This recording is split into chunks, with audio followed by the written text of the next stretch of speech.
আমি এখানে সাকিব আল হাসানকে নিয়ে কিছু কথা বলতে চাই। যে সাকিব আল হাসান ২ দিন আগেও সে বোলিংয়ে চালিং ধরা পড়াবে। এজন্য সে বল চালতে পারল না। তার জন্য সারা বাংলাদেশের তার যারা ফ্যান ফলোয়ার আছে সবাই দুঃখ প্রকাশ করল। সবই ঠিক আছে। সে উমরা হজও পালন করল। এমনকি আরেকটা কথা বলতে হয়, যখন বাংলাদেশের জুলাই বিপ্লব হয় তখনও সে চুপ করেছিল। আমিও তখনও তার পক্ষে ছিলাম। যখনই সাকিব আল হাসানের বোলিং ভালো হলো, বল চালানোর অনুমতি পেল, ঠিক তখনই একদিন পরে সে জুয়ার বিজ্ঞাপন করলো। কেন?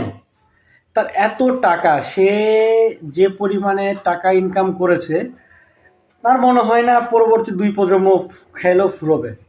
তাইলে একটা লোকের কি এত পরিমাণে টাকা দরকার?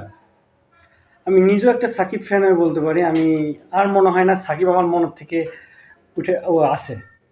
ও মানে আমি নিজে মাগুরাবাসী হয়ে বললাম, আমি মাগুরায় বাড়ি আমার।